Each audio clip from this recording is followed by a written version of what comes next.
Hello' one good morning. আজি Sunday যিহেতু সেইকাৰণে শুই উঠা অলপ দেৰি হ'ল।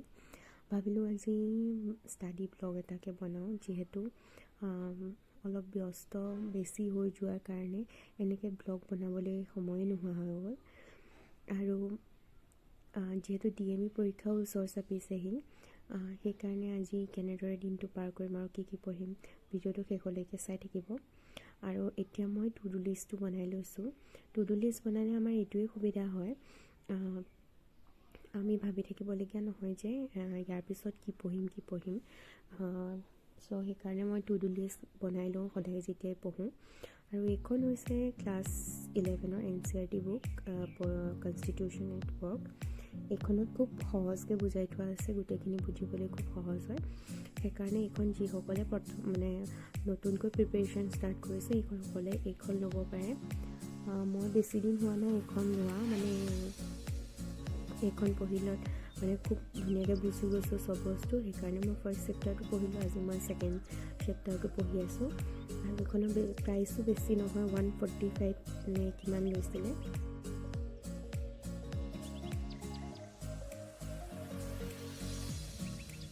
ইয়াত এনেকৈ ধুনীয়াকৈ দি থোৱা আছে, আৰু যিখিনি দৰকাৰী মই সেইখিনি মাৰ্ক কৰিছোঁ। বাকী তেতিয়া পিছত মই যদি নোটছ বনাওঁ বা কিবা কৰোঁ তেতিয়া মই অকল সেইখিনি লিখি যাম।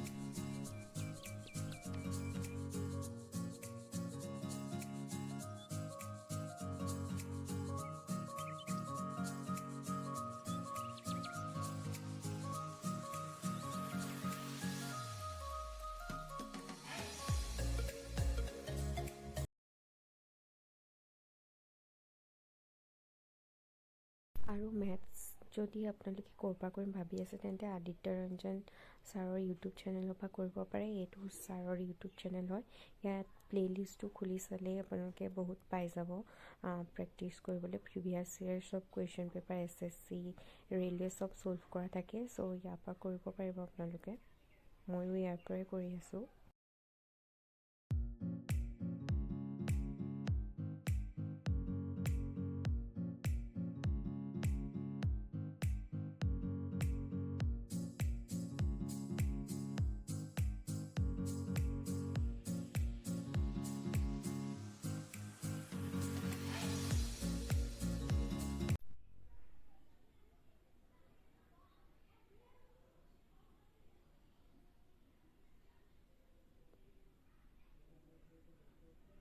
আৰু মই এতিয়া আপোনালোকক ইয়াৰ চেপ্টাৰখিনি দিবলৈ লৈছোঁ। ইয়াত প্ৰথমতে আছে constitution, why and how, rights in the Indian constitution, election and representation, executive legislature, judiciary, federalism, local গভৰ্ণমেণ্টছ, Constitution as a living document, and the philosophy of the Constitution. চ' এইখিনি পঢ়িলে খুব ধুনীয়াকৈ বুজা যাব। তাৰপিছত এইখন প্ৰিএম্বল হয়, এইখনো ধুনীয়াকৈ ইয়াত দিয়া আছে।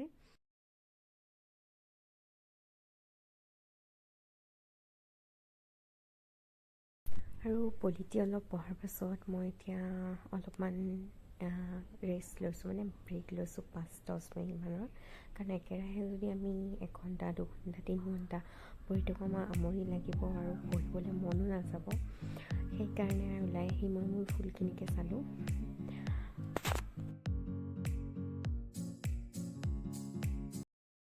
এনেদৰে খোজ কাঢ়ি মই বাহিৰতে ৰ'দতে বহিলোঁ অলপ।